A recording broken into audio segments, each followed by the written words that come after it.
Hello, welcome back to everyone. My name is Megan O'Neill, and I am at the Los Angeles County Museum of Art, LACMA, and I'm so pleased to be here. Thank you for inviting me to join this really extraordinary conference, and I want to the thanks have already been given, so I won't give them again, but thanks to all. So I have the distinct pleasure and honor of introducing Davide Domenici, who's assistant professor in the Department of History and Cultures of the University of Bologna in Italy, where he teaches Native American art and culture, indigenous culture of the Americas, and historical anthropology. He is an archaeologist who has done research projects all over the world, in Peru, in Chile, and in Mexico, including directing a project at the Rio Levanta Archaeological Project.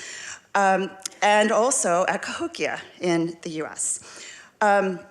So he is also, in addition to his very important work as an archaeologist, he's also working on the analytical identification of painting materials on pre-Hispanic Mesoamerican codices as part of a joint project with the mobile laboratory called MoLab of the University of Perugia. You'll hear a little bit about this project today, and I encourage you to delve into their publications, which are really astonishing, wonderful. He's also doing research on the history of Italian collecting of Mexican objects in the 16th and 17th century, and on food-related information as recorded in 16th century Mexican colonial sources. So without further ado, let's welcome Davide Domenici. Thank you.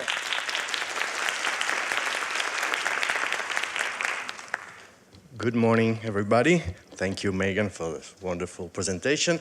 And let me thank the Getty Research Center and the USC-Huntington Early Modern Studies Institute, and especially our organizers, Kim Richter and Daniela Bleichmar.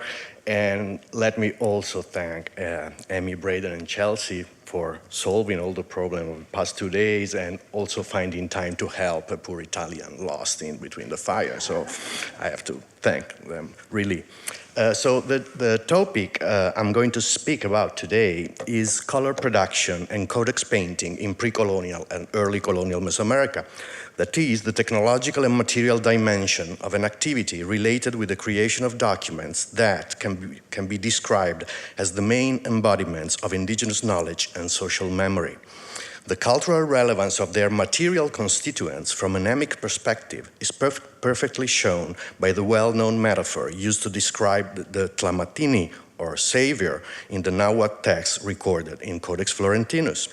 Quote, "He possesses the black and the colored. He owns books. He himself is the black and the colored. A road, a leader. He leads persons, a rower, a companion, a bearer of responsibility, a guide." End of quote. In its role as a social, cultural, and moral guide, the savior not only uses pictorial manuscripts, but he himself is in Tlapalli, the black and the colored, that is, the painting materials used in the creation of codices. But what the black and the colors were made out of, and how their material constituents were culturally selected in order to properly embody the most sacred and respected forms of indigenous knowledge. Until recently, our understanding of the technology of codex painting in ancient and colonial Mesoamerica mostly derived from the rich information recorded in colonial historical sources. But in recent years, the performance of non-invasive scientific analysis on pictorial manuscripts produced a host of new data, opening up exciting research venues. And it is worth remembering here that the Getty Research Center had a key role in the production and publication of academic studies related with both kinds of methodologies, as shown, for example, by the works of Giacomo Chiari, Diana Magaloni, and Elodie Dupé-Garcia. I will comment here some results of a long-term research project that I've been carrying out together with the MoLab Mobile Laboratory of the University of Perugia, Italy, directed by Antonio Sgamellotti and Costanza Miliani. Since 2009, in fact, we have been performing non-destructive analysis on a huge number of pre-colonial and colonial Mesoamerican manuscripts that you can see in this list. Our results, joined by those obtained by other international research teams using similar methodologies, which you can see here, provide today a rich corpus of data revealing a host of fresh information, especially when studied in comparative terms. I won't be presenting here in detail the results obtained on specific manuscripts, they are too much, but rather I would provide a general overview in order to reflect on what these results reveal on the coexistence of different technological traditions in late pre-colonial times, on indigenous perception of the materiality of color, and on how painting practices changed during the first decades of the colonial era. The analysis carried out on pre-Hispanic manuscripts revealed both widely shared and region-specific, more localized painting practices. Taking as a starting point the Intlili, Intlapali differences, we could say that the black color was a really pan-Mesoamerican one, since all the manuscript measures so far reveal the use of vegetable carbon black, tlili in Nahuatl. On the side of the Tlapali, that is of the red and all the other colors, we detected instead a high degree of variation. The most striking result of our analysis regards, in fact, a quite sharp distinction between two different technological spheres. On the one side, we have the sadly few and still poorly studied Maya codices, characterized by the use of a very restricted palette, white, black, red, and blue, basically, including, apart from Maya blue, mineral reds, such as hematite on Codex Grolier, and a mixture of hematite and kaolin on Codex Madrid, as well as mostly calcium carbonate white background. And I must say that I didn't put here codices Paris and Dresden because they have not been analyzed recently, but thanks to the analysis carried out in 1912 by Rudolf Schroeder, we know that they have a calcium carbonate background too. On the other side, Central and Southwestern Mexican, I could say mixtec, but we also worked on the Selden roll, so I prefer to use a more general term. Southwestern Mexican manuscripts do show the use of a rich palette, mostly composed by organic colors and hybrid ones, including organic chromophores. The white background of the second group is usually composed by calcium sulfate in its various forms, such as gypsum or anhydrite. Even if two exceptions to this pattern, the Grolier Codex employing a gypsum white background and Codex Vaticanus B employing various forms of calcium carbonate white ones, do cautions against two tight groupings, it is evident that Maya Codex painters on one side and Central and Southwestern Mexican ones on the other were following radically different technological traditions. And even if some of their practices could have been driven by environmental and ecological issues, calcium carbonate is extremely common in the southeastern karstic region of Mesoamerica, where also to find organic reds such as cochineal is difficult, it was rare. Nevertheless, it is obvious that late post-classic Maya painters operated some kind of cultural selection. The almanacs painted in the Madrid Codex clearly show that they were perfectly aware of Central Mexican astronomical and calendrical knowledge, but they obviously decided not to adopt technologies of color preparation from the same area. This said, I will focus my comments today on the Central and Southwestern Mexican traditions, characterized by the use of white backgrounds composed by calcium sulfate, tisat or chimaltisat in Nahuatl, by cochineal-based reds, and by a wide array of yellow, orange, brown, blue, and green colors, the great majority of them containing organic chromophores. This use of mostly organic and mostly vegetal dyes allowed Nahua and Mixtec painters to obtain a colorful palette characterized by a huge tonal variation, often within a same manuscript. The use of organic colors required the development of complex technologies in order to obtain resistant and durable painting materials. The products of these complex technologies can be divided in two different groups, lakes and hybrids. According to our results, lakes were obtained by mixing both animal and vegetal organic dyes with elam, potassium aluminum sulfate. In fact, all red areas in Central and Southwestern Mexican manuscripts were identified as cochineal lakes, Tlapalli in Nahuatl, and here you see an example from Codex Fagerberg-Meyer. Alum-based lakes were also used to produce yellow, orange, brown colors, but in most cases, this color, as well as the blue and green ones, are organic-inorganic hybrids containing various kinds of clays, similarly to what happens with the famous Maya blue, whose technique of production has been thoroughly studied by Giacomo Chiari in the scientific laboratories of our hosting institution. Hybrid blues are a good example of the complexity and diversity of the indigenous technological tradition, so that it is worth commenting them in more detail. Apart from Maya codices, proper Maya blue, probably called Texotli in Nahuatl, that is a combination of indigo and palygorskite clay, has been securely detected on the codices Borgia, Cospi, Lode, Fagerberg-Meyer, Nuttall, and Colombino, and here you see on the left an example from Codex Lode. The Mixtec Codex Bodley on your right shows the use of proper Maya blue only on some repainted numeral dots on folio 14. So that point is the only part of the whole codex employing Maya blue, both in blue areas and in green areas.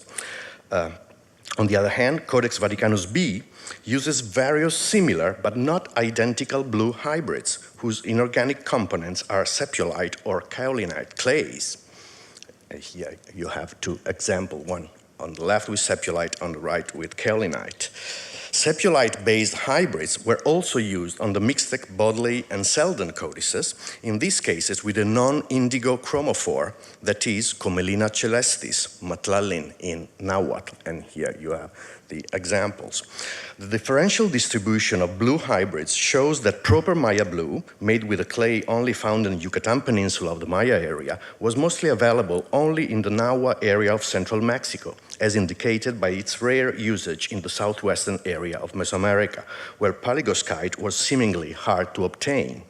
In the Mixtec region, in fact, local color producers seem to have been experimenting the production of alternative blue hybrids using both different organic chromophores, Commelina, and different, more easily available clays, such as sepiolite, a silicate with a tubular structural arrangement similar to that of palygorskite. But as you can see in this image, these experiments were not really good. As you can see, the blue is very, very light and faded away. Different experimentations were also carried out in the area where Codex Vaticanus B was painted, arguably in the border region between Puebla and Oaxaca, where indigo was used together with sepiolite or even with kaolinite, a silicate whose lamellar structural arrangement makes it scarcely efficient in the production of hybrids. So it seems that they were trying to reproduce Maya blue with what they have at hand. If we add to this sketch the data regarding other colors that I cannot present here in detail, we can start perceiving the existence of different technological traditions of color production in ancient Mesoamerica. Within the so-called Borgia group, for example, we can observe three different subgroups. A first one, composed by codices Borgia and Cospi Recto. Now, I put a few notes about the color. I didn't put there black and red because all the codices I'm going to show do share the same carbon black and cochineal lakes. And I must say that I also did not put greens because they are very complex, but I say that usually, not always, but usually they're a mixture of the yellow and blue that you find in the same codex. So these are the most telling elements in order to identify subgroups. So this is a first subgroup within the Borgia group. A second group, including codices Lode, Fagerberg-Meyer, and Cospi Verso, and a third one represented by the very unique Codex Vaticanus B, which I must say is very, very unique and strange. Please note that Codex Cospi seemed to have traveled between two different areas, having been manufactured and painted on its recto side in the same area of Codex Borgia, arguably the Cholula area, and then moved and painted on its verso side in the region where codices Lode and Fagerberg-Meyer were painted, arguably around Tehuacan. In the Mixtec region, a clear subgroup is composed by Codex Bodley and the colonial but purely traditional Codex Selden.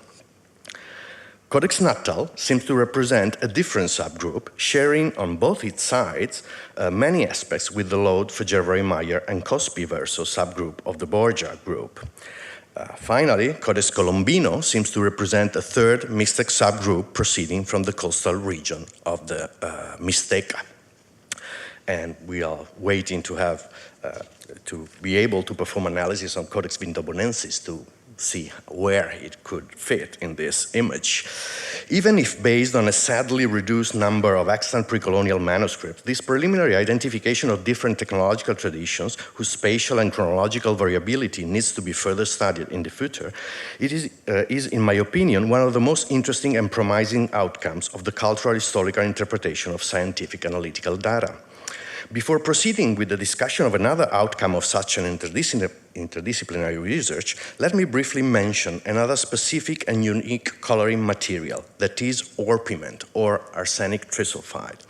As you can see, this color, the only purely inorganic painting material used on this group of codices, is only employed on 4 pre-Hispanic manuscripts, namely Codices Lode, Fugerberg-Meyer, Cospi Verso, and Natal Recto.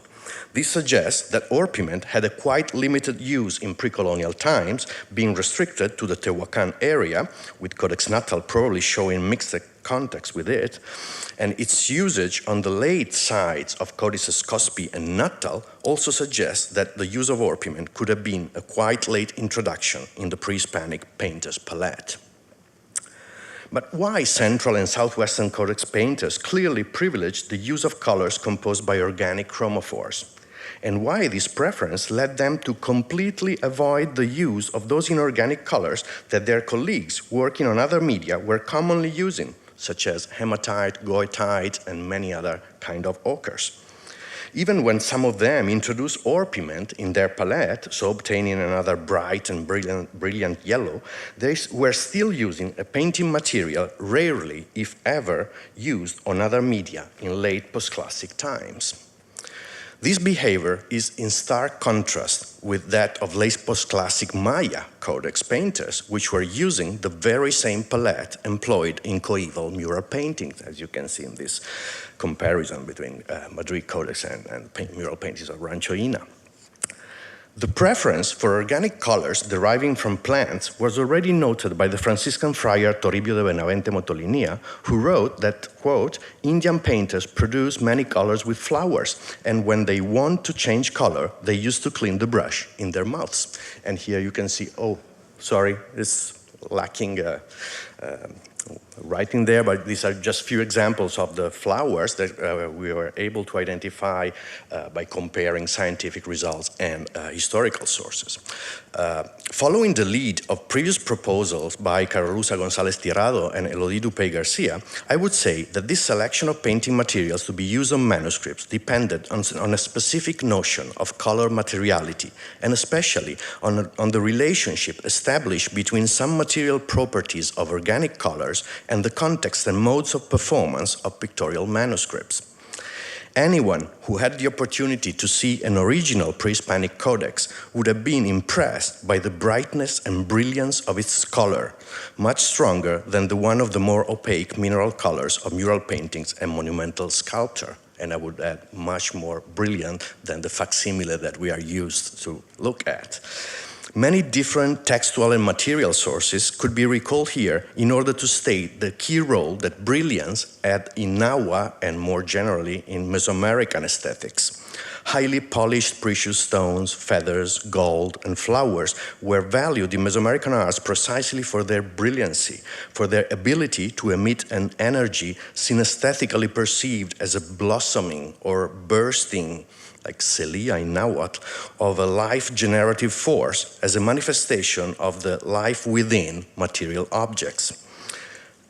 More specifically, according to a long scholarly tradition initiated by Jane Hill, Louis Burkhardt, and others, the chromatic and aromatic emission of flowers were strictly linked to the auditive emission of voice, and especially of chanting, as attested by the very famous differences in Xochitl in Cuicatl, the flower, the chant, and whose chronological deepness you can see with that example of Teotihuacan mural painting with flowers on the speech scroll. And it is important to remember here that various lines of evidence suggest that the enunciatory performance of pre-Hispanic manuscript was something more akin to chanting than to reading in a Western sense. A few poetic examples would clarify this association and their synesthetic expressions. For example, you can see from the Cantares and the Romances, my songs are greening, my word fruit sprouts. Or with flowers, you paint them, O life giver. With songs, you color, recite them who live on earth. Or life giver, you're coloring, reciting your song. This coloring, reciting is the way that Bierhorst found to translate the verb tlapalpoa, which is from tlapaloa, to give color, and poa, to count, to read, to chant. So perfectly expressing the double meaning of the metaphorical expression.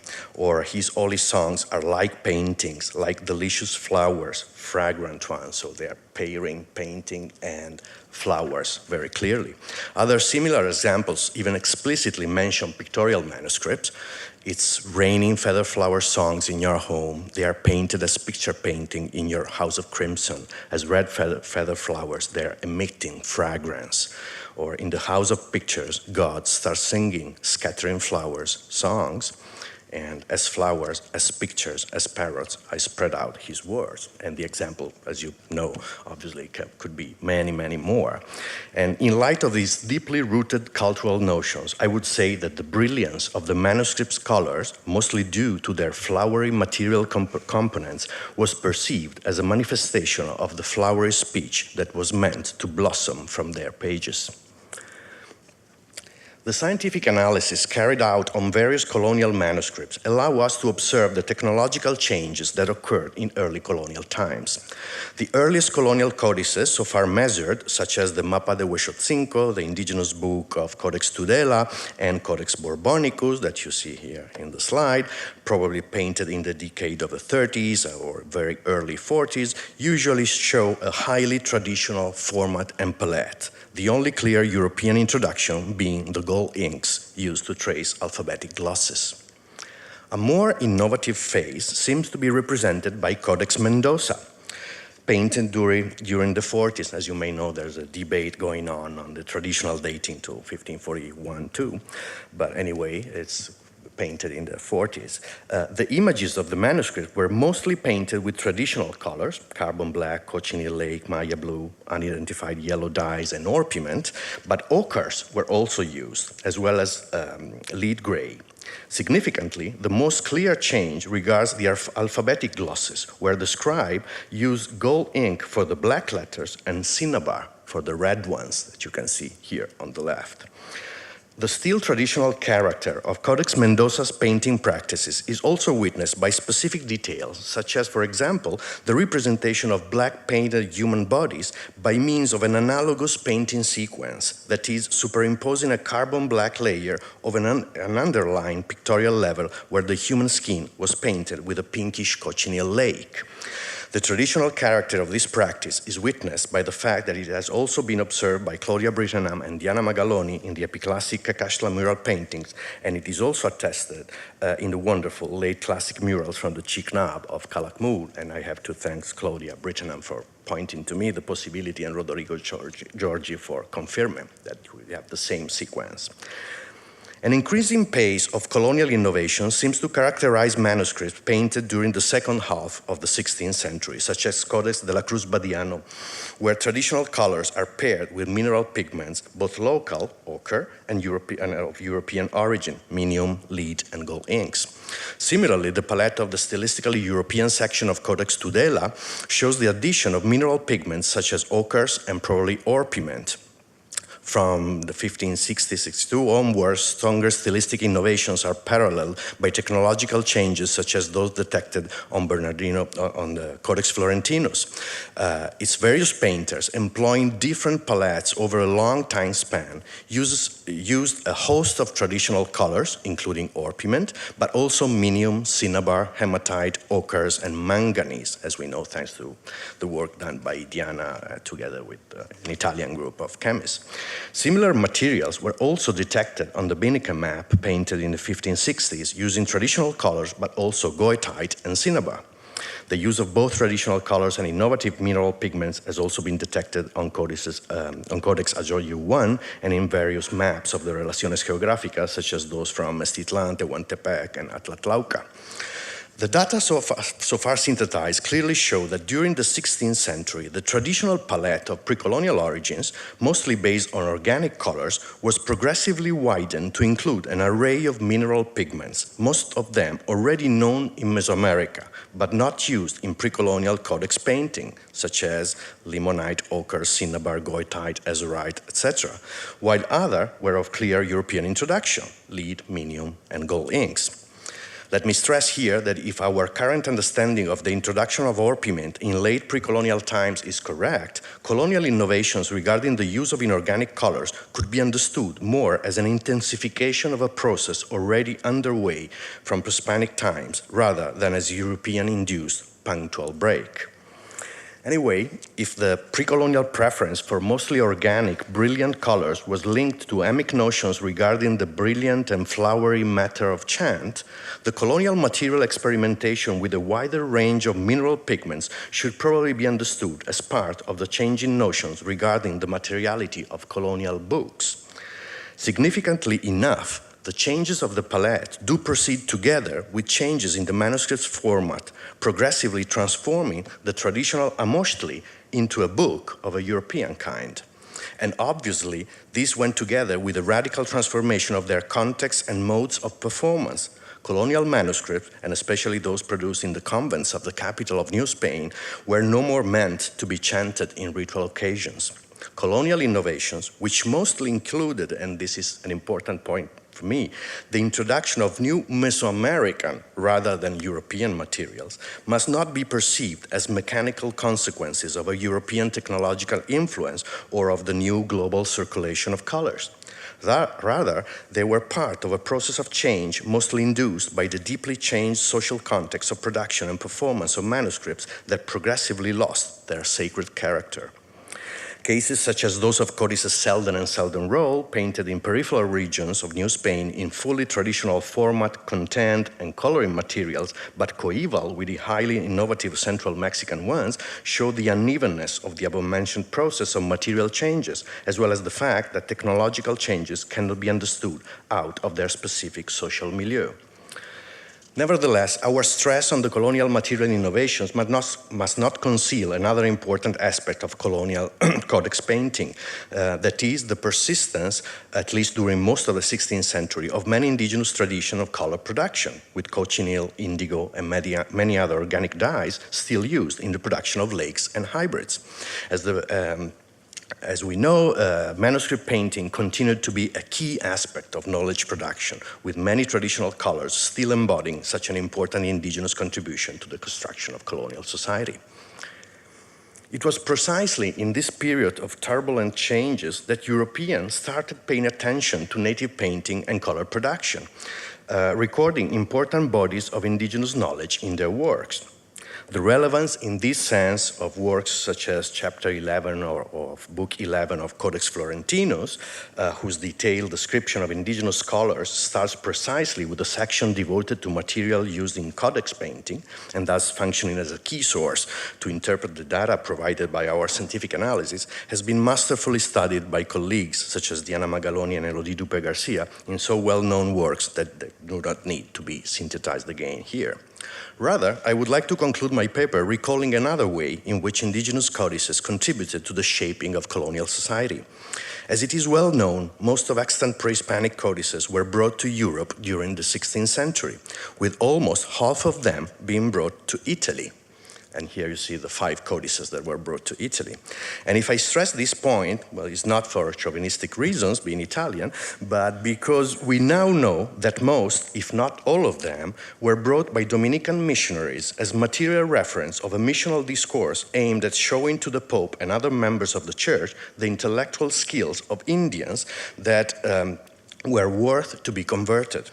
In describing native books and their hieroglyphs, Dominican authors did not indulge in the typical Neoplatonic speculation about writing systems, often leading to a downplaying of Mexican hieroglyphs, but rather stressed their functional equivalence to European letters. In the word of the Dominican historian Leandro Alberti, who observed the many codices brought to Bologna by Domingo de Betanzos on March 3, 1533, He wrote, quote, "With nicely painted book, they understand each other as we do, by letters," end of quote. And it's important to remember that codices did not arrive in Italy alone, but together with a wide array of wonderful objects, such as those you can see in the slide, including a guy that we will be meeting later on the display and the exhibition. The observation of the technological complexity of these artifacts led Italian and Spanish Dominicans, including Bartolomé de las Casas, to build a complex discourse on natives' ingenuity, ingenio, as a proof of their rationality, of their not being barbarous and thus not passible of enslaving, and ultimately of their humanity. If we think that Domingo de Betanzos's gift to Pope Clement VII was brought 4 years before the Bulla Sublimis Deus, we can have an idea of how this Dominican interpretation of indigenous manuscripts and artifacts contributed to the shaping of social, political, and economic relations in the colonial society. Almost 5 centuries have passed since Domingo de Betanzos's voyage to Italy, but thanks to the opportunities offered by new analytical techniques, we can now look with new eyes to the codices he brought, and we are still marveled by the accomplishments of indigenous technological knowledge. To conclude, let me stress that our analytical approach is based on instruments that record the emission of electromagnetic radiation, that is, in more colloquial terms, light. An old Mesoamerican painter wouldn't be surprised at all, since he always knew that the emission of light is what reveals the deepest meaning of a painted page. Thank you.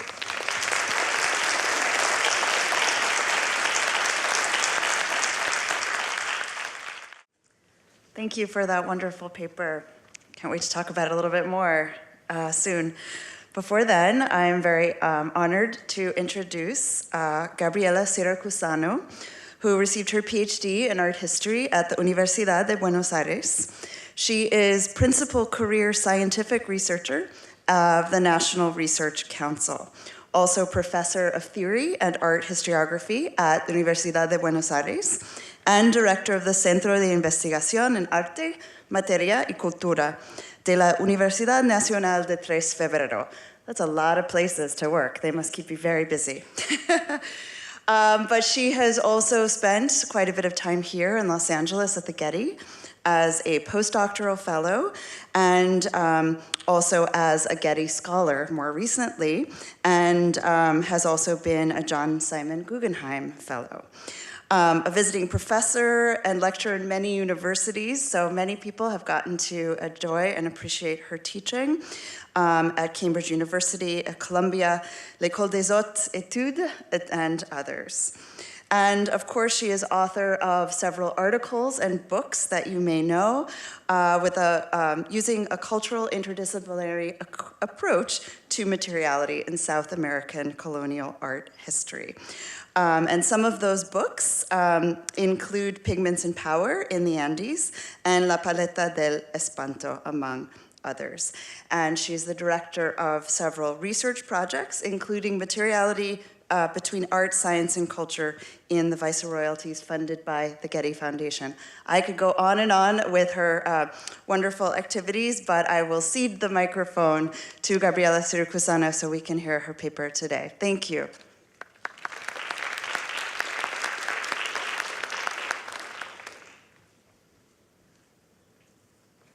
Thank you very much, Megan. And of course, thanks to the organizers, to Daniela and Kim, and all the other people who made this possible, and the institutions also. Well, what I'm going to propose you is to make a little movement, and let's move to another centuries, like the 17th and 18th centuries, go from the Andes to the jungle of the Guarani territories, and from the manuscripts to other objects such as paintings and sculptures. So quite a few change. In 1653, after many years wandering around the Americas, the Jesuit father Bernabé Corbo would declare regarding his ethnographical inquiries about the people of the Americas, which he called the Americos, he would say, quote, They show themselves so short of discourse and senseless that looks like they go around as fools thinking about nothing. To have this experience, I frequently ask them in their own language, when I see them standing or resting, what is it they are thinking of? They often answer, they think about nothing. A friend of mine once asked to a reasonable Ladino Indian that I knew, while he was working on his craft, he was a tailor, what was he thinking of while he sewed? He replied, how could he think about anything while he was working? To be honest, this is, I think, the reason why these Indians encourage any mechanical job they learn so well. They do not distract and spill the imagination in another thing, but they occupy and use all the senses and energies in what they have within their hands. End of quote. Pensar en nada, to think about nothing. Cobo's argument stood on the belief of a certain way of paralysis of reason and feeling that turned those native people into a kind of automaton, wandering around without any reasonable purpose, maybe standing with their open big eyes as if looking to nowhere, or just moving their hands automatically to paint, carve, or hold an object while fixing their gaze on it. Imagination, invention, creativity, and ingenuity were qualities Cobo could not identify in their practices. Not to mention the possibility of concentration or even mental evasion from their controlled activities. Although he accepted that some nations were ahead of others concerned ability and ingenuity, he would not doubt in attributing ignorance and in corruption of morals to all of them, being drunkenness, one of the ingredients of the ancient topic of paganism and idolatry, one of its origin. On the other hand, the Jesuits associated this mindless performance with their proficiency in the mechanical arts, while by the 17th century in Spain, Sebastián de Covarrubias would conceive ingenuity as a natural force of understanding that could be applied to any liberal or mechanical practice developed by reason and speech. Of course, Cobo's opinion was not the only one on this subject. Many years before him, José de Acosta would show his admiration on the Andean ingenuity and industry in creating, for example, bridges or buildings.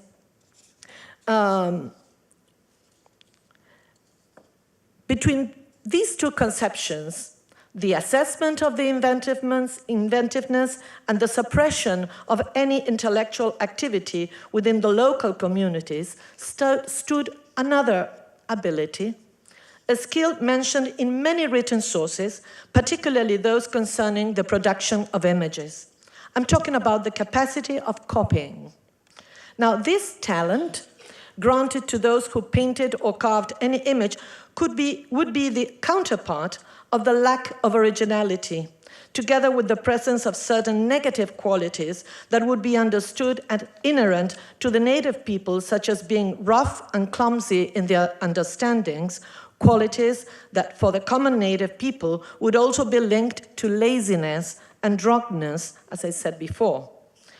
On how this harmful topic was applied and the way an archaeology of the material and symbolic dimension, or an anthropology of matter, as I like to say, can help in deactivating it, is something I presented at the Getty here some years ago when talking about the creative process of the image of Our Lady of Copacabana by the Indian Francisco Tito Yupanqui in the 16th century. On that occasion, I mentioned that while Tito Yupanqui, a rough, clumsy, but good Christian, as the sources would say, was seeking in Potosi for a license that could enable him to carve and paint the image without any restriction, the recent sources show how he started wandering around, visiting many churches in order to find a good model, the best prototype to copy it. After many days, he found the one that fitted his expectations at the Santo Domingo Church in the sculpture of the Virgin of Rosary, 16th century Spanish image. It looks very interesting how Ramo Gavilan the Augustinian chronicler, describes this moment. This is a moment that he's taken into account Tito Yupanqui's own speech. And he says, he put his eyes on her with strange attention, wishing that an idea of the natural of that image could be imprinted in his mind, so that afterwards, and due to his prototype and look, he could give birth to this so beloved work, end of quote. This quote is describing a very precise moment, that of the invenzione, of creativity by which this rude native artist could define the conceptual model of the image he wanted to create by means of an operation that would involve mechanical but also intellectual skills. In this sense, this paragraph talks about a specific attitude towards attention and mnemonic operations, the desire not to make a common copy, but to produce a new original image by making an active appropriation of some features of the model, which could imply putting them in contrast with one's own cultural expectations. Also, the whole moment seems to show a physical instant of immobility, of stillness, while observing the model, that strange attention, an immobility that in terms of European symbolic and iconographic gestures had frequently stood as a symbol of melancholy, inspiration, and creativity, but that in the New World, the same immobility would embody negative attitudes towards the local creators, although, as I have shown some years ago, this discussion around creativity and the nobility of arts would also take place in some local Spanish-American workshops, as the one by Melchor Pérez Holguín in Potosí. A rather intimate and non-shareable instant that must have taken place in many native workshops, and even in circumstances, as we will see now, in which the native actors were not expected to develop their own vision, but to learn to create good copies from the good models. In the Udaondo Museum of Luján, in the province of Buenos Aires, in Argentina, there's a small canvas with a portrait of Mary. On its back, there lies a handwritten script, J.M. Cabijou, Fekit, Itapuã, 1618. Itapuã was the place of one of the Jesuit reductions in the Guarani territories. The reductions were a certain kind of settlement for indigenous people in the Americas, organized by the Jesuit order since the very beginning of the evangelization processes. To reduce native populations implicated the action of control over their activities and culture, with diverse goals being the main and one exploitation, while imparting the Christian faith over them. Within these circumstances, and as a central strategy, the practice is linked to the manufacture of images at the Jesuit province of Paraguaria, would contribute to the conclusion of one of the purposes of the company in the Americas, which means to create the kingdom of God on earth in tune with the crown's plans. In this sense, the production of an imaginary that would follow and collaborate through its didactics and agency to fix the discourse anchored in the counter-reform rhetoric proved to be fundamental in order to counteract the actions of the ethnic groups reluctant to the colonial authority. There you see some of the ethnic groups like the Guarani, the Mbia, the Ashe, certain subcultures within the Guarani. So everything should point the exaltation of the triumph of faith in pursuit of eternal salvation. Now, it is well known how these diverse cultures, native cultures of the region, took part in this process, and how historical written sources and local art historiography have often pointed out their ability to copy as a characteristic feature. Father Sepp, one of the first Jesuit missionaries in Paraguay, would recognize the indigenous people, and I quote, imitated like monkeys everything they see, while he would admit that, and I quote again, these poor devils are like artisans, so skilled and with so much facility to learn, End of quote. Regarding some of their paintings, he would say that, again, they could be much appreciated even in Rome or in a German cathedral, but he would not doubt in attributing an indecent look to their sculptures. But let's go back to the image. In 1969, the Jesuit father Guillermo Furlong would say that although an unknown native person, Cabijou, was mentioned on its back, it was, I quote, more than probable that the French quadhooter brother Louis Berger had much to do with its composition, and that the Indian must have been his pupil. Josefina Pla would attribute it to the father Brassanelli, another well-known Jesuit artist, postponing the painting's chronology. And much later, Darko Sustersik would agree in attributing this painting to the skillfulness of the Jesuit, while he understood the signature Cabijou introduced an indigenous presence. Now, this is the identification of the two different hands enough to explain what is happening here? By the beginning of the 90s, Héctor Esquenone, another art historian from Argentina, would give another interpretation.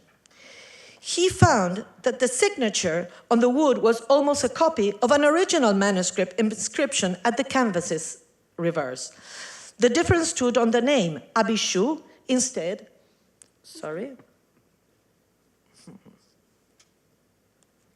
of Cabijou.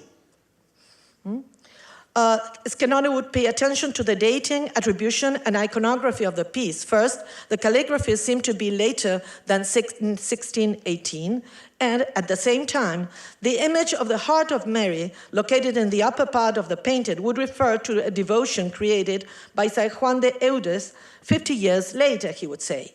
He would also say that in Guarani, the name Abishu stands for velludo, hairy, and lanudo, shaggy, probably the nickname of the painter.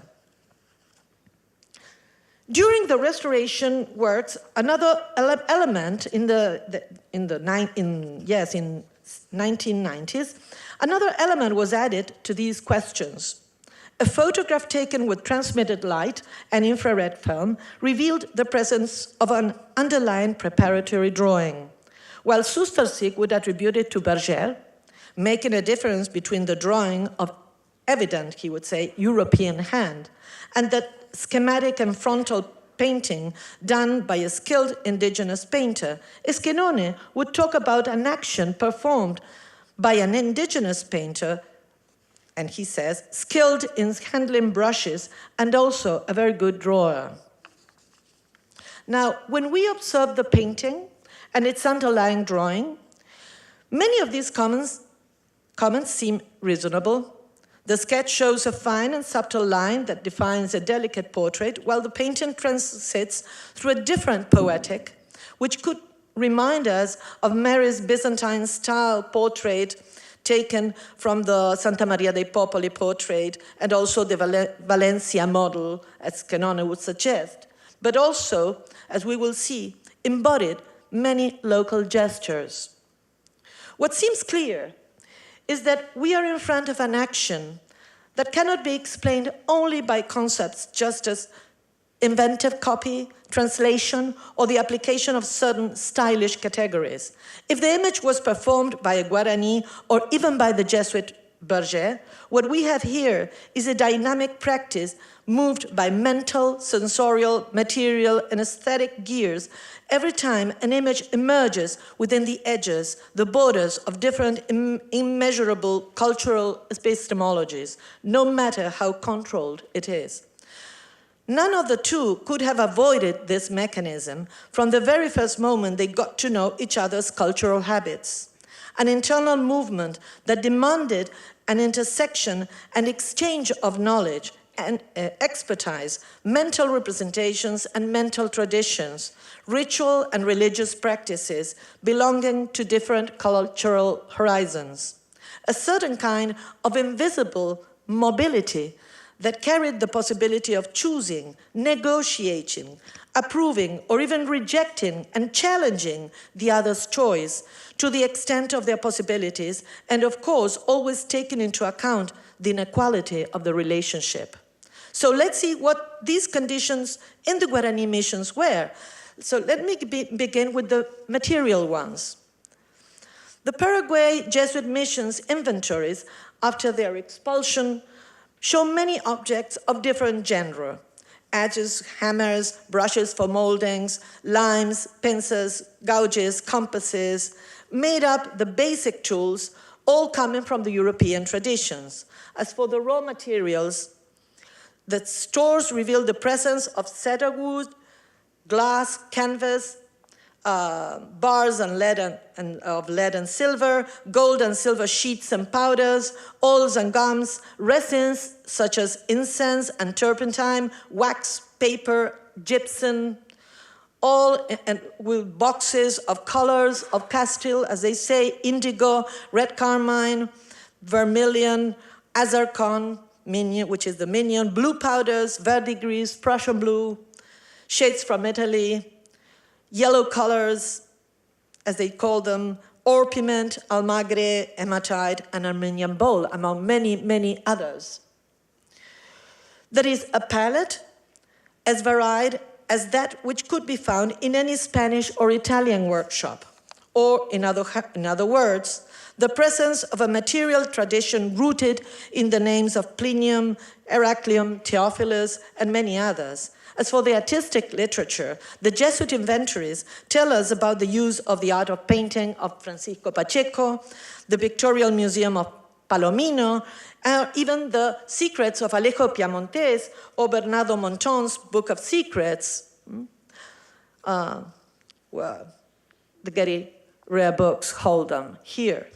The cultural, historical, and chemical analysis we have been developing since 2004 in different projects on many Guarani Jesuit collections in Argentina and Paraguay, such as the Natural Museum of La Plata, the Udaondo Museum of Luján, the Fernández Blanco of Buenos Aires, and the Museo del Barro in Asunción, and many other smaller ones, collections located in the Paraná River, enabled us to identify some of the ways all these materials were used.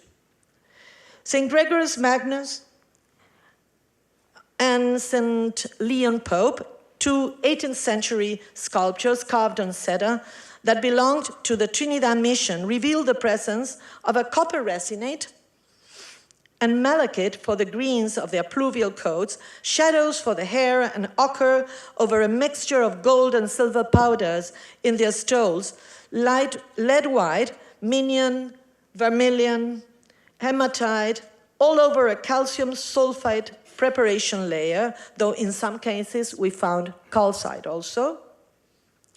Another piece coming from the Trinidad mission is a sanctuary which had the purpose to hold the Holy Sacrament. Its material dimension shows the presence of a Verona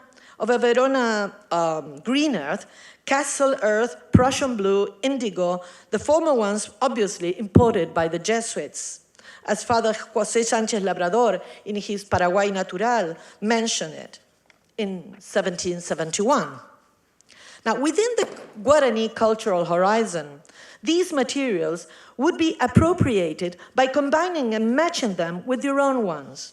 The samu, the igari, the mud, the colorful parrots and birds and bats' feathers, the uruku, which is the bija orellana or achiote, the kuude, hematite, or the nyandipa, a blue substance from the species of the bomplandi, were part of their aesthetic tradition and embodied their visual material epistemologies, which also implied festive, ritual, and healing functions. To track these ancestral uses, we must look on some ethnographical records.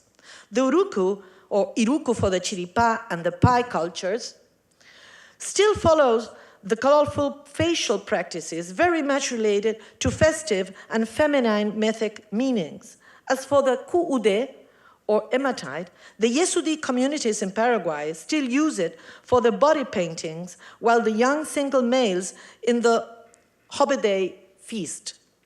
On the other hand, the Nyandipa not only provided beautiful blue dyes, but also linked to the heroes of Avanandi, a hunter from the Chiripa culture, and Yapuguasuva, and the mythical figure of the blue glow of the eyes, as they called it, as Ticio Escobar tells us in his illuminating writing, The Beauty of the Others. The healing and sacred quality that native cultural Guarani cultures granted to many of these materials ended up overflowing the limits of aesthetics, invading the very functions of the representations that held them. Balsams, resins, pigments, and dyes that were manipulated by different craftsmen in order to give brightness and color to these simulacra were also ground in mortars in the reductions pharmacies. Resins, gums, and balsams such as sandaraca, mangai, incense, copal, the balsam of Pará, elemi gum, the blood of Drago, and the balm of Aguaribay or of the missions were the base of varnishes, lacquers, and resinates applied for the matte and polished carnations, or to achieve a good estofado. But they also would give life to the sculptures that in many cases offered a body and soul therapy. There are a lot of testimonies talking about how they would ingest some of the powders of some images or crosses in order to heal the bodies. Regarding the woods, this is some body painting with uruku. Regarding the woods, the cedar or Cedrela officialis was the most common one. For the Guarani, it is the mythical igari, which in Guarani means sacred tree from which the word flows. This wood, which is still used by Guarani artisans for the making of zoomorphic carvings called kaka and ta'anga, served as support for the construction of most of the Jesuit and Franciscans' images, altarpieces, pulpits, frames, and others. Other species selected by the artisans were, as Sanchez Labrador registered, the Tembetari Guazú, the Querandí, the Ibiraquai, beautiful for the hands, they said, Guaribay, Curii, and the Brazilian pine, or the tree of the missions. On the second half of the 18th century, Father José Guevara warned about the Brazilian pine's quality of sweating and natural purple varnish if the image was exposed to heat. It is easy to imagine how this peculiarity was activated every time an image, while exposed to candles or to the warm weather of the rainforest, seemed to be sweating blood. An interaction between materiality and ritual practices that contributed to their agency in religious and social terms. Now, from a cognitive but also spiritual sense, the manipulation and domain of the native people of all the colors and sensorial world of substances and matters go together with the way they manage to deal with a new representational system so far from their imaginary. Their chromatic universe, sometimes full of colors like the mbia and sometimes absent of them like the aché, was made up of masks, body paintings, basketry, pottery, flowers, and feathers in diadems, plumes, chokers, and kilts.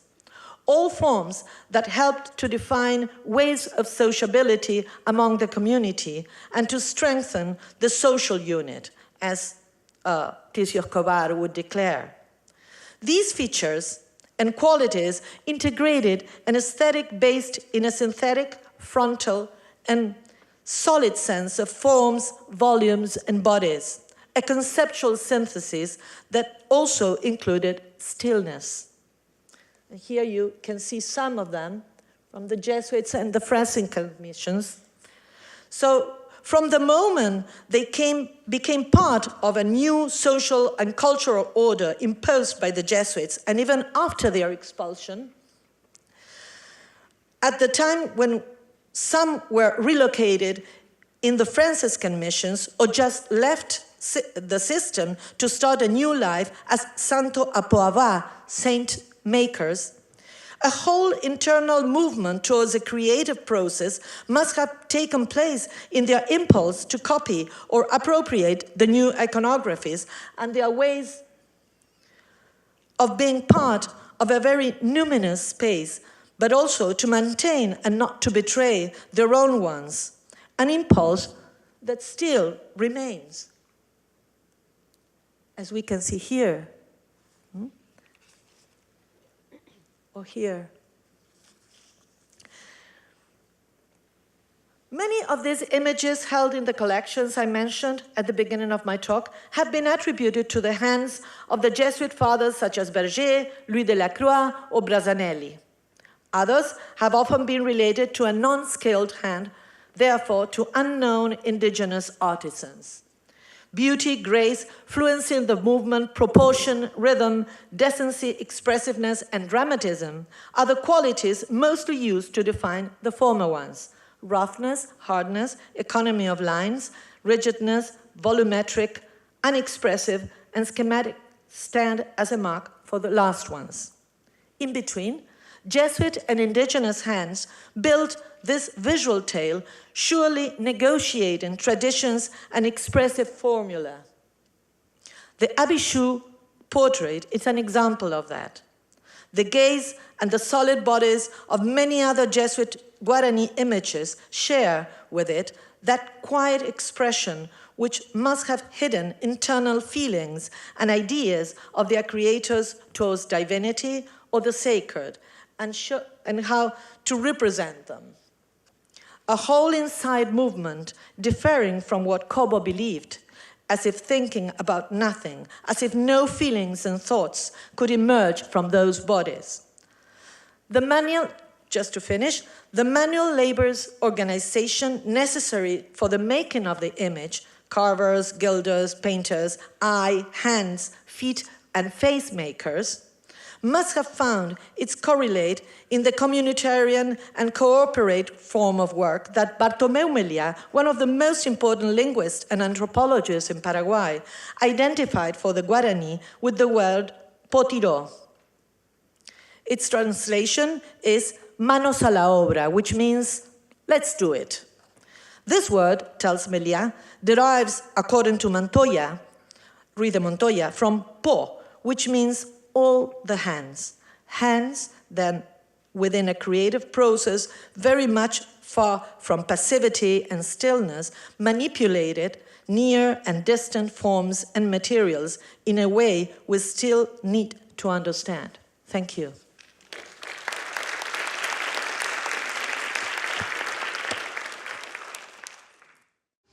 So I'd like to ask a few questions, and then we'll open up to questions from the audience. So I want to thank both of you for your, what I think of as extreme interdisciplinarity, using material science, working with chemists, and then also integrating that with studies of art and literature and history and indigenous sources and language, to then look for different types of indigenous knowledge, right? Or knowledges, as someone said earlier. Whether technological, religious, medical, philosophical, poetic, artistic, all of these ways that there's so many bodies of knowledge that you're looking at through these artworks, and the making of them required a great deal of different types of knowledge. And they also open up windows to us, to these different types of knowledge. And I appreciated how both of you were thinking about how artists are innovating and adapting to both materials that had been used for many years in locales, and then also imported materials as well, also as they're working in these new religious systems also. And also especially how both of you are thinking about how materials and colors carry meaning. And that not just when colors can represent, but when they embody and exude knowledge, right?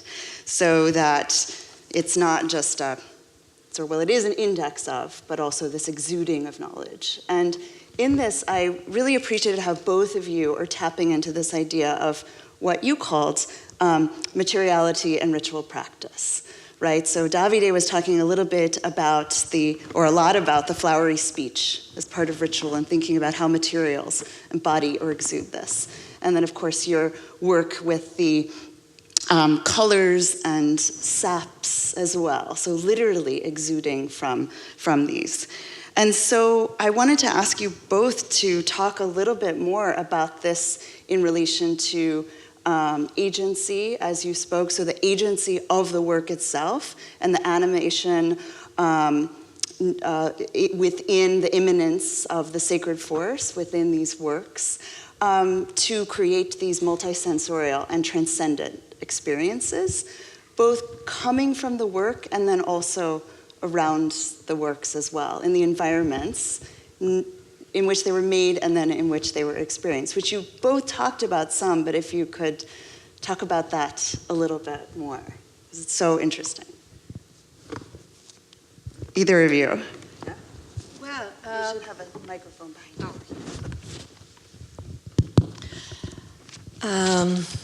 Thank you for these comments. Well, first of all, I should say that I often work with the voices of many people who had no voice, so it's rather difficult to track these knowledges. So the material, to work on the material dimension helps you with this, because it is. I was listening to all the talks, and I was wondering about. Well, in the Andes, we don't have this writing tradition.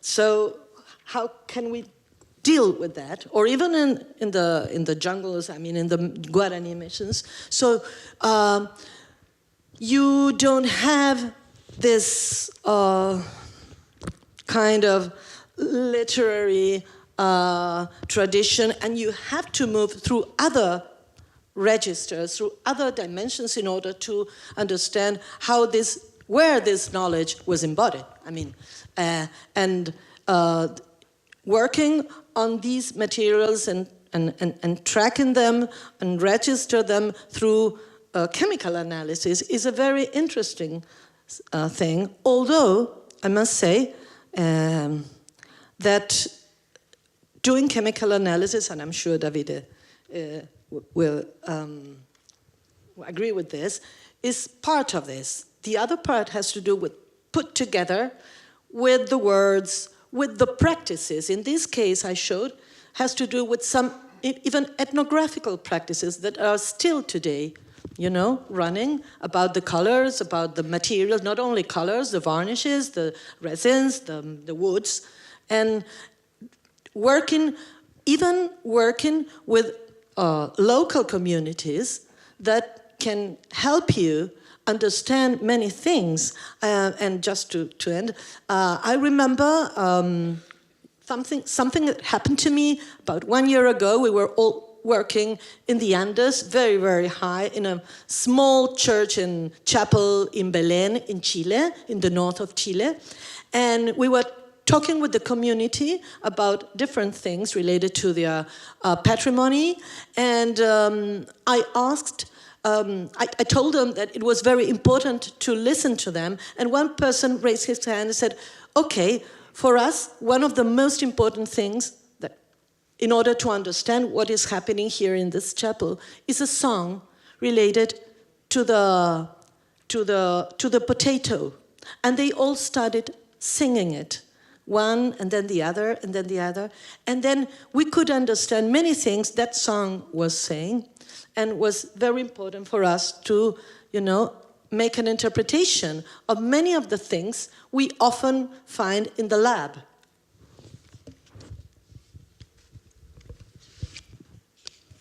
Yes, it is on. Yes, I completely agree with your point of the different bodies of knowledge. that we can look at, we can learn, and what you realize is that these different bodies of knowledge are inseparable. You cannot try to split them. She was saying chemical analysis is not enough, and it's true, because one could say, okay, and who cares if it's calcium sulfate or calcium carbonate?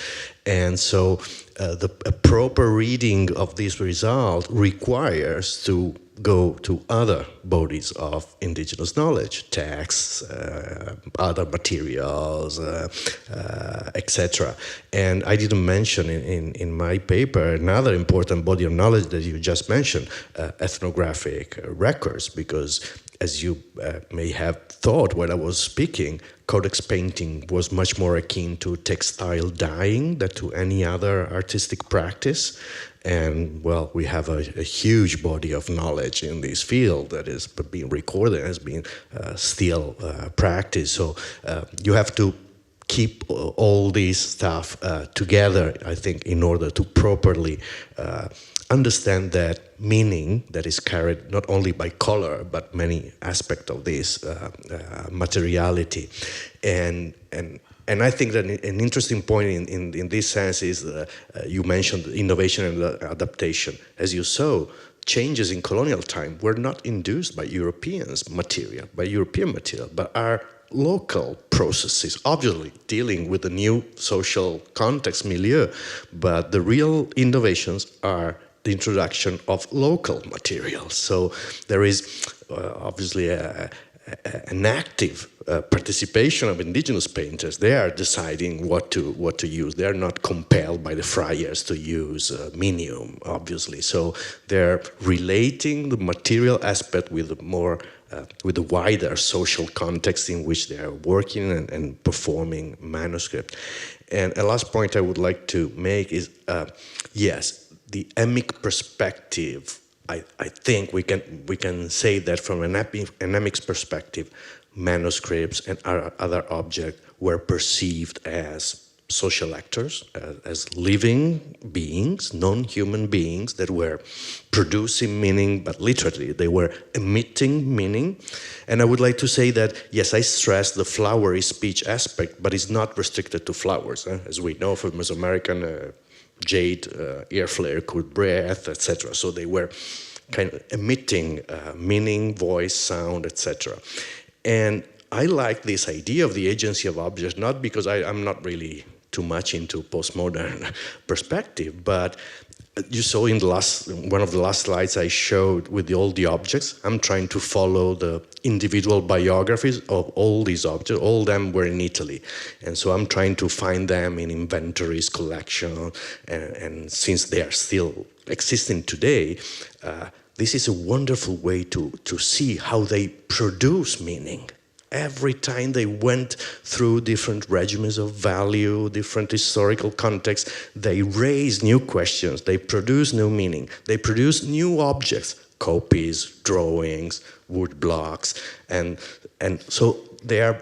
I think this is a kind of agency. They are still producing objects. And well, following this biography at the end, I said, okay, I want to pose my question, and this chemical analysis in some way are a new way of letting this object produce new meaning, and they will never stop, I think.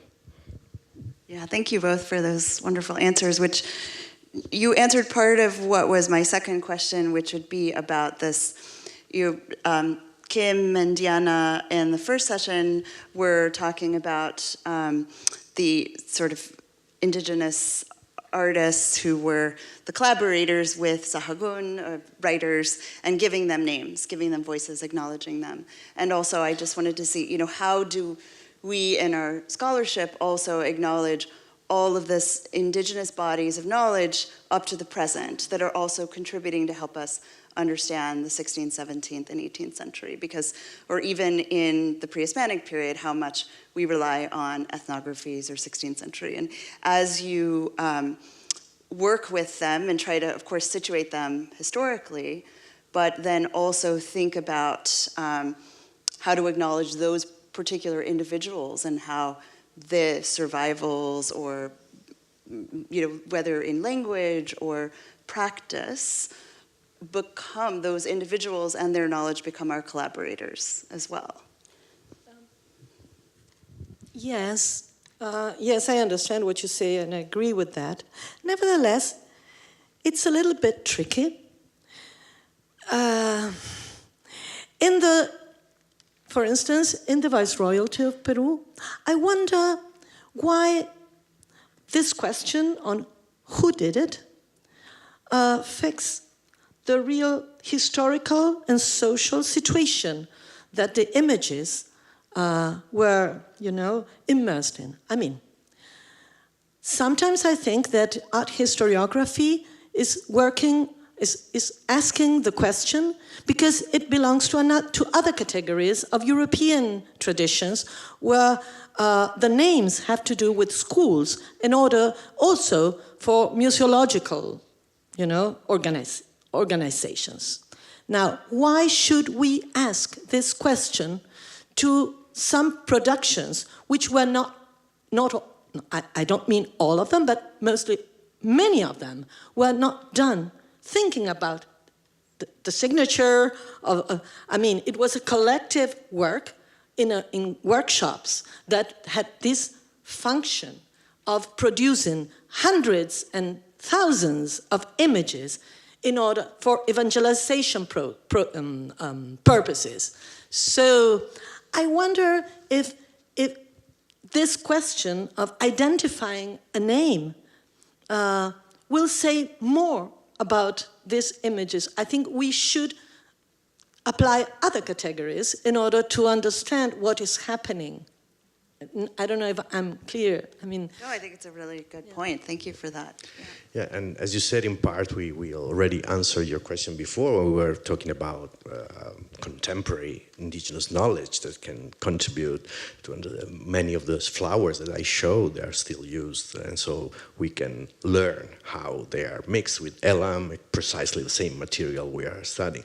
About the point you are making, well, Mesoamerica is tricky because in Mesoamerica, not in the Nahua or mixed area, but in other areas, we know that artists were signing their works. But at the same time, you kind of wonder if putting the signature on a work was a way of, it was obviously not only something related with individuality. You have stele with 13, 14, I don't remember now, the Piedras Negras stele, how many signatures of different artists you have there. So I think in Mesoamerica you can ask who did it, but it does not necessarily brings you to the identification of an individual master. The idea of collective work must have been important, and looking in detail at codices, it makes clear that they were collective products, because the people who used the different colors were different people. You see pretty clearly there are some were very good, never going on the black line, some of them less good, going outside the line. So obviously they were collective enterprises. So, but still in Mesoamerica, this problem with the signatures is they're not very common in a very restricted period, but still you have this idea of associating specific names. Now, why they were doing that is much more difficult to say. So we could probably talk about that more later, but I think it's time to open up to the audience for questions. I think what we're going to do is turn the lights up, and so we can see. So right now, I see there's a question here, a question here, there. Okay, so we'll start with these four, and then see where we go. I just want to say one quick word about the sort of in defense of the author. I don't think it's just to end with, okay, here we have a name, or even just simply identifying an individual. And again, Diana, ¿dónde estás? It's so interesting, for example, where you can see in a manuscript like the Florentine Codex, this is Diana, we need you. It's like where she is seeing you have these experts, one who does sort of is better with the European tradition, or maybe in terms of carving, there's a master of the ears, but then someone else does the hands really well. And it would be interesting to maybe track the master of the hands if they're moved from different to different sites. So it tells us about how people work together, these artists work together. So it's not just simply naming these people, but then tracking their projects and their movements, and so getting a better understanding as much as we can about artistic practices. That's sort of my interest. Yeah, I agree with you. I mean, in these terms, I agree with you. I was just talking about other kind of necessities or needs of putting names to every piece, and I said, why? It's not the way this works, at least here, or worked here, but I agree, I totally agree with you, to identify these different, hands and also skills.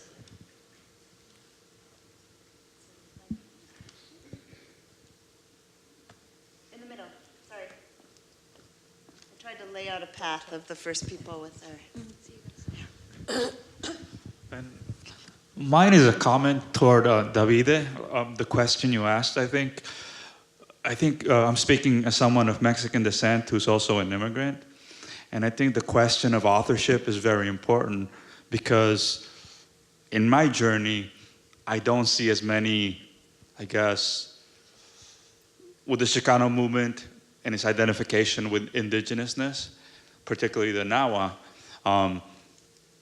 that's influenced me, and we don't see authorship of indigenous people in the works we study in history until recently. And so the question of authorship, I think, is very relevant because our society is individualistic society, and in many ways it resembles more the European rather than the indigenous or the African or the Asian. And so the question of authorship comes to the fore, at least for me. I don't know about other people. And so it's more of a comment, not a question.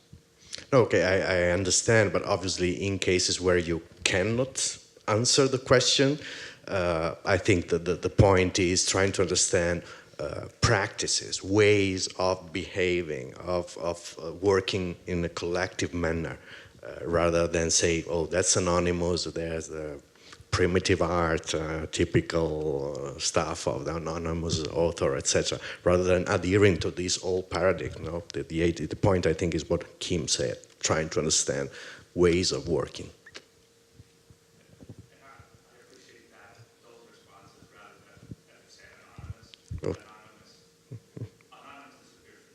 Yeah. Reflecting collectively on the excellent presentation and discussion we heard this morning, this is more of a comment rather than a question. I would like to urge us to consider that the European colonial enterprise was building directly on indigenous colonialism and indigenous, also imperial and colonial enterprises. The most classic example, or the well-known examples, are Aztecs and the Incas, right? So we're considering both Mesoamerica and the Andes. And in fact, the indigenous knowledge, some of the sources we're discussing here this morning, like the codices that Davide mentioned, or the Relaciones Geográficas, are the direct result of this knowledge created within indigenous colonial enterprise. Codex Mendoza is the best example for that. Relaciones Geográficas often talk about the Aztec conquest and the extraction of resources rather than the Spanish presence. So again, I would like us all to consider and contextualize this within this indigenous colonial past, and in fact present at the time of the Spanish conquest still. And also, again, this is in the light of the discussion here this morning about indigenous agency and the plea, for example, Diana's plea, to consider also indigenous perspectives in this context.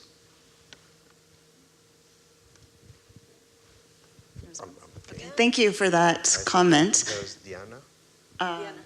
Diana? There are lots. Mary? Mary? Another question? There's Mary. Or no? Okay, I think we're good. Diana? Diana, Diana was next? Diana, Mary. I'm trying to track the hands as they go up. Hello, thank you. Yeah, I just wanted to really congratulate you both. It's both were such good presentations. But I wanted to point something that Gabriela really brought up. This idea of thinking about nothing, where you start, then jumping into how this is interpreted as, oh, they have great skills, but they can imitate perfectly like skilled monkeys. And then how you close again with thinking about nothing, showing that actually it is an aesthetic concept.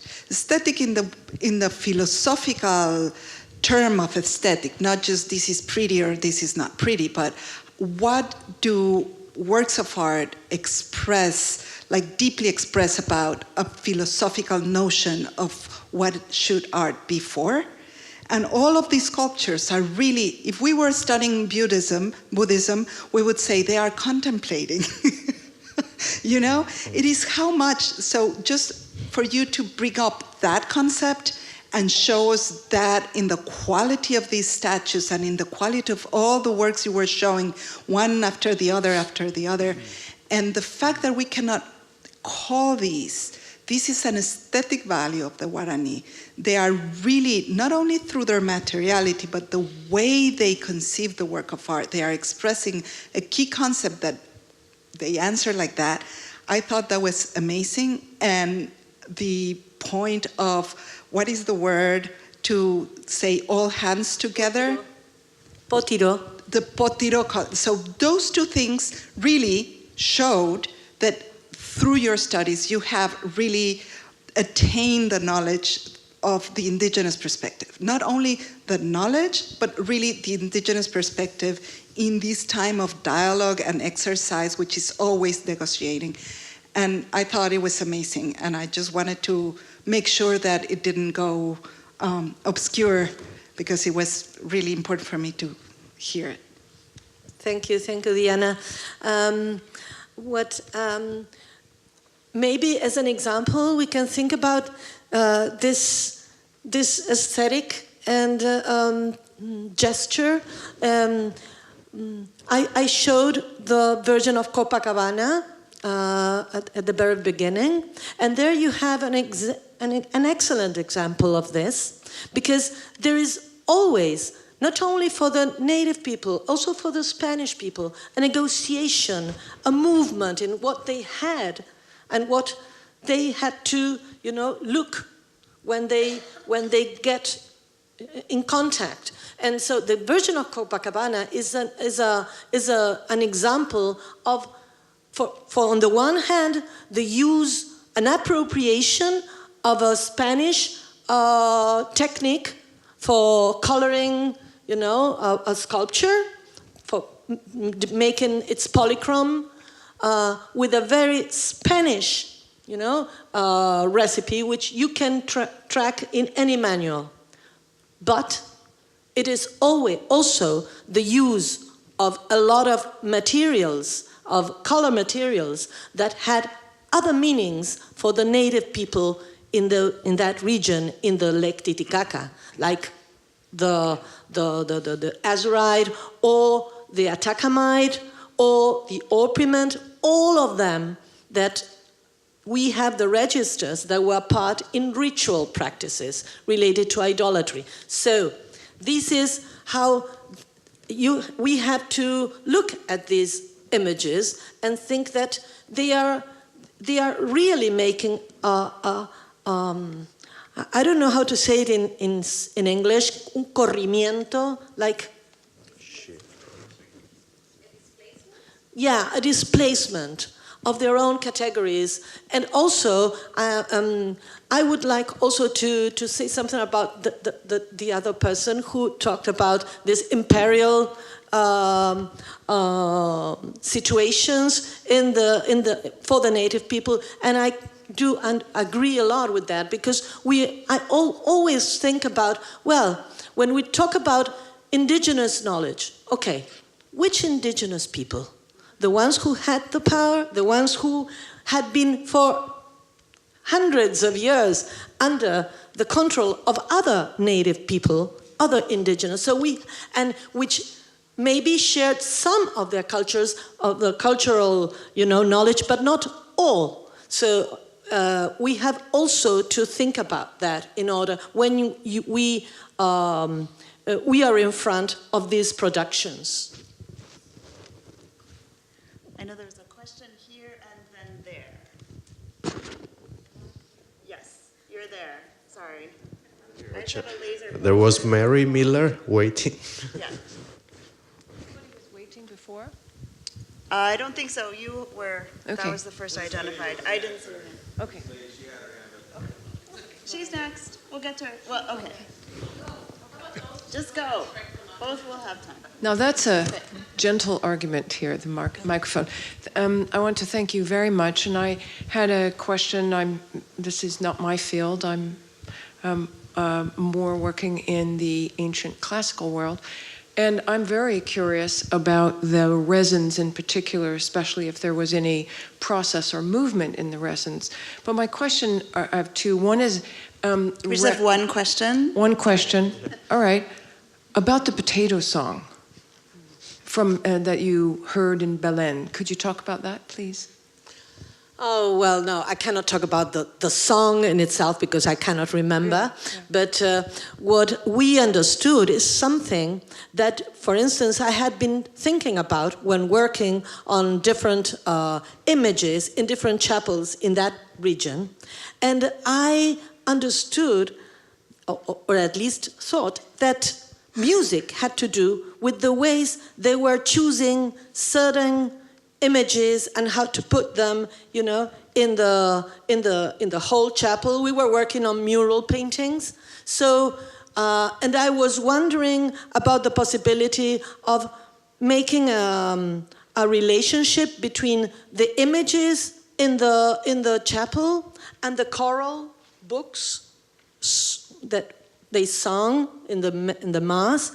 And so when they said, for us, this is very important, that was an information that was very important, at least for me, because music was not something, something else, but something that was a practice that was important for them.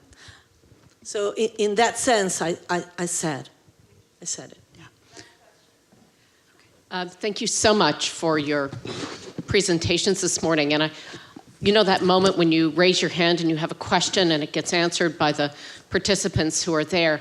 But one of the things that I have found so striking is the ability for objects to be sites of, I would call an unintentional resistance. That is to say, they weren't using native pigments because they necessarily wanted to resist the new religion in any way. But the way that they aren't necessarily actively resisting it, they may be fully embodied in it. But by continuing native practice, they also tell us something about the past. And Gabriela, your response just now to the pigments that come from the Lake Titicaca region in the objects, it was particularly informative. And Davide, I was thinking, as you took us all the way out to the Florentine, then the book that's being made with all of these, what are often the dividers between the chapters of the flowers, are they trying to make the book speak at, even though it is no longer to be sung or spoken, it's a kind of silence, and yet this book, as you are revealing it, is just full of a song that we haven't recognized because we haven't known. Yes, you, Diana, others started writing about the flowers 20 years ago, but it becomes so magnificent if you suddenly see that that's one of the things that's happening in the Florentine. Yeah, I don't know if we can say that they were trying to make that book sing, but I'm sure they were deploying technical abilities aimed at making that book something powerful. Diana made a wonderful analysis of the use of color in Codex Florentinus, and if I look at her proposal from our result, it's even more interesting because in pre-Hispanic times, they were not changing material according to the image they were painting, but apparently they were doing that in colonial times. So they are kind of, again, innovations that are not induced by Europeans, but are kind of a native agency, again, trying to make powerful book in some way. I don't know if they are chanting or not, but yes, I completely we do not witness a loss of knowledge at all. Many times you say, okay, they stop doing hybrids, etc. But it's not a loss of knowledge. It's obviously a very dynamic adaptation to the new condition, I would say. Okay, I've been instructed to end this session so that we can take a lunch break. I'm sorry to those of you who didn't get to ask your questions, but we'll have other discussions later and a roundtable. Oh, just one announcement. We're going to start again in 1 hour at 2:30. So have your lunch, enjoy the Getty galleries and everything. Thank you to our speakers.